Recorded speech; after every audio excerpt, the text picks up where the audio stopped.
తెలంగాణ రాష్ట్రంలో బీఆర్ఎస్ ప్రభుత్వము 10 సంవత్సరాల అధికారం నుండి ప్రజలకు ఆర్మూర్ ప్రాంతంలో ఒక్క డబుల్ బెడ్రూము ఇవ్వలేని ఈ టీఆర్ఎస్ పార్టీ నాయకులు బీఆర్ఎస్ నాయకులు ఈరోజు కాంగ్రెస్ని విమర్శిస్తూ ఇలా పేపర్ ప్రకటన చేసిండ్రు.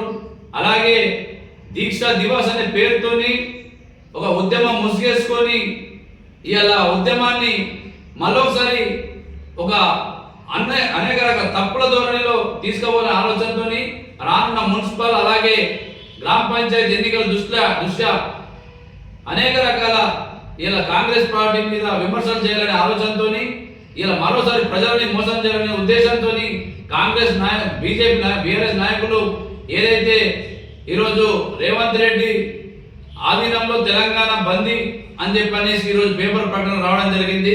మేము దాన్ని భారత కమ్యూనిస్ట్ పార్టీ సిపిఐగా తీవ్రంగా ఖండిస్తా ఉన్నాము.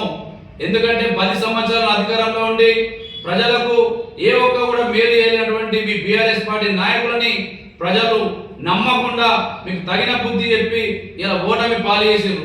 కానీ అయినా బుద్ధి లేకుండా ఉద్యమం ముసుగేసుకొని మళ్ళీ దీక్షా దివస్ అనే పేర్లతోని ఇలా ప్రజలని మరోసారి తెలంగాణ ప్రజలని మోసం చేయాలనే ఆలోచనతో మీరు ఏదైతే ఉద్యమాన్ని చేస్తా ఉన్నారో మేము దాన్ని తీవ్రంగా తప్పుపడతా ఉన్నాము.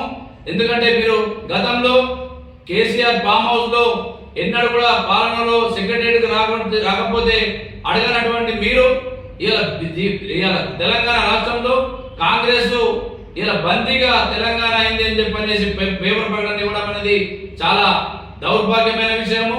తక్షణమే ఇలా ఏదైతే మీరు ప్రకటన చేసిరో దాన్ని ప్రజలందరూ గమనిస్తా ఉన్నారు. ఇలా కాంగ్రెస్ ని ఏదైతే విమర్శిస్తా ఉన్నారో కనీసం ప్రజాపాలన అనేది ఇప్పుడు కాంగ్రెస్ కనీసం నడుపుతా ఉన్నది.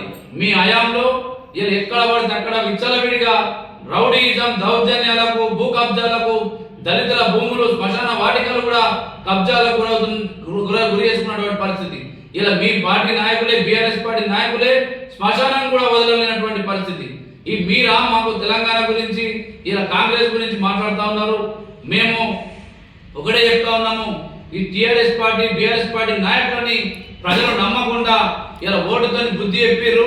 ఇకనైనా ప్రజలతోని మమేకమై ఉండండి.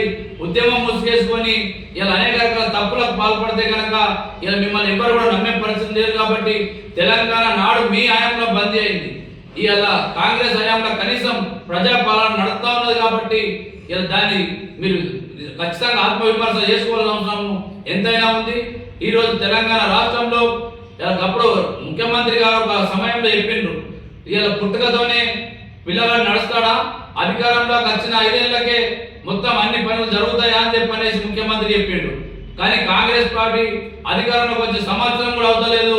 ఇలా మీరు ఉద్యమాలకు కూలుకుంటున్నారని చెప్పంటే ఇలా అలాగే మల్లన్న సాగర్ ప్రాజెక్టు మీద అనేక రకాల తప్పులు దొరికాయని చెప్పనేసి ఒక సైడు ఇలా అధికారులు మీ మీద దాడులు చేస్తా ఉన్నారు. ముందు ఆ దాడులకు సంబంధించి జవాబుదారితనంగా కోట్లాది కోట్ల రూపాయల కుంభకోణాలు చేసిన మీరు ఇలా వాటి మీద న్యాయ విచారణకు ఇలా ప్రభుత్వాలకు సహకరించాలా. అదొదిలి పెట్టేసి ఇలా తెలంగాణ రాష్ట్రంలో రేవంత్ రెడ్డి సర్కార్ ఆధ్వర్యంలో ఇలా తెలంగాణ బందీ అయిందని చెప్పని ప్రకటన ఇవ్వడం అంటే ఇలా మీ కేసీఆర్ ఫామ్ హౌస్ లో ఆనాడు మందు తాగకుండా కూర్చుండి ఇలా పాలన చేయకపోతే అప్పుడు అడగలేదు మీరు. ఇలా ఈ కాంగ్రెస్ గురించి విమర్శించే స్థాయి మీకు కానీ మీ బీఆర్ఎస్ పార్టీ నాయకులకే కానీ అలాగే ఆర్మూర్ ఎమ్మెల్యే జీవన్ రెడ్డికి కూడా లేదని చెప్పని మేము సందర్భంగా హెచ్చరిస్తాము.